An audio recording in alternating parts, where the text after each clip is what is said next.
क्या आपकी लाइफ में भी कोई ऐसा इंसान है जो आपकी बहुत ज़्यादा बुराई करता है, चुगली करता है, आप ही के अपने नाते रिश्तेदारों से, गली मोहल्ले वालों से या फिर आपके ऑफिस में काम करने वाले कुलीग से?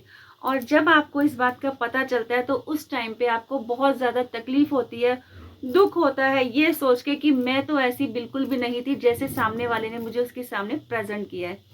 तो ऐसे समय में क्या करना चाहिए, इसी विषय पे मैं आपके लिए आज का वीडियो लेकर आई हूँ। वीडियो को बिल्कुल भी स्किप मत कीजिएगा, पूरा देखिएगा क्योंकि आपके सारे सवालों के जवाब इस वीडियो में है। तो नमस्कार दोस्तों, मैं हूँ ज्योति आनंद। आप देख रहे हैं अपना पसंदीदा चैनल गृहिणी की बात जो सिर्फ गृहिणी की।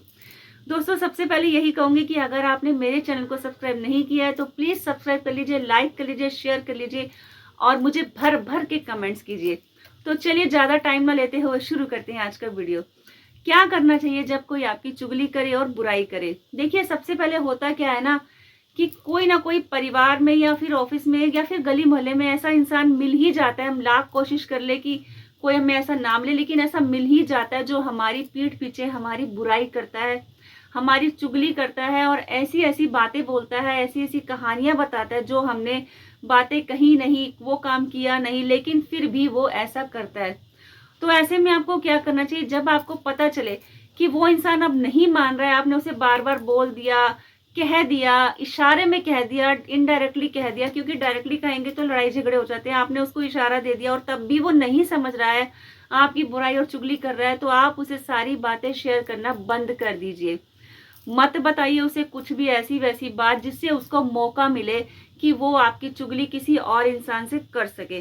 क्योंकि जब आप उसे कोई बातें ही नहीं बताएंगे, कोई बातें ही शेयर नहीं करेंगे, तो वो एक की चार मिर्च मसाले लगा के किसी और के सामने प्रेजेंट नहीं करेगा। कई बार ऐसा होता है कि हमारे अपने परिवार में ही ऐसा होता है कि देवरानी जेठानी या जेठानी देवरानी आपस में एक दूसरे की बुराई करके सास के सामने अपने आप को अच्छा प्रेजेंट करती हैं और दूसरे वाले को बेवकूफ और पागल बना देती हैं। लेकिन तब भी आपको क्या करना है? आपने जो है उसको, जो आपकी बुराई कर रही है उसको करने दीजिए। आप अपने वही काम कीजिए। आपको पता हो कि मेरी बुराई अब मेरी सास से हो चुकी है, लेकिन तब भी आप जो है वही काम करती रहिए जो आप ईमानदारी से अच्छे अच्छे काम करती रही हैं। क्योंकि जैसे ही आपको पता चलेगा ना कि उसने आपकी बुराई करी है, तो आपके अंदर गुस्सा आ जाएगा। गुस्से में आप उल्टे सीधे काम करने लग जाएंगे और वही वो इंसान चाहता है कि वो चाहता है कि वहीं पे आप वो गलती करें, ताकि उसे मौका मिल जाए अपनी सास के सामने या किसी और के सामने ये साबित करने का कि देखो, मैंने जो बताया था ये बिल्कुल वैसी निकली है। बिल्कुल, देखा, मैंने कहा था ना ये ऐसा करेगी, देखो मैंने कहा था ना ये ऐसा कहेगी या करेगी। तो आप उसे मौका मत दीजिए। जैसा आप कर रहे हैं, ईमानदारी से काम रिश्ते निभा रहे हैं, वैसा ही करते रहिए। जब देखिए, सामने वाले को भी यही लगता है कि अगर कोई किसी के सामने बुराई कर रहा है, एक हद तक ही वो बुराई सह सकता है किसी और की।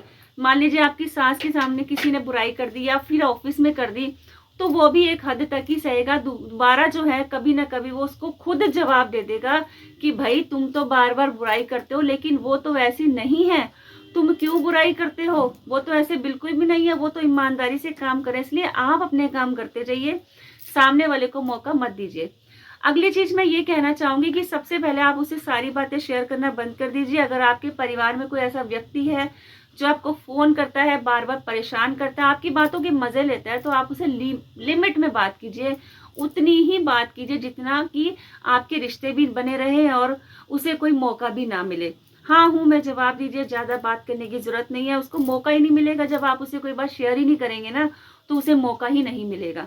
तीसरी चीज मैं ये कहना चाहूंगी कि सबसे पहले आप अपनी इमेज सुधारिए। क्योंकि आप अगर किसी ने आपकी बुराई करी और आप उसके चलते उसके जैसे ही बन गए, जैसा वो सामने वाले को प्रेजेंट कर रहा है, तो आपकी इमेज में काफी फर्क पड़ेगा और वो जीत जाएगा आपके सामने। आप उसके सामने कमजोर पड़ जाओगे और वो दिखा देगा कि देखो भैया, मैंने जो कहा ये बिल्कुल वैसे है। इसलिए आप अपनी इमेज सुधारिए।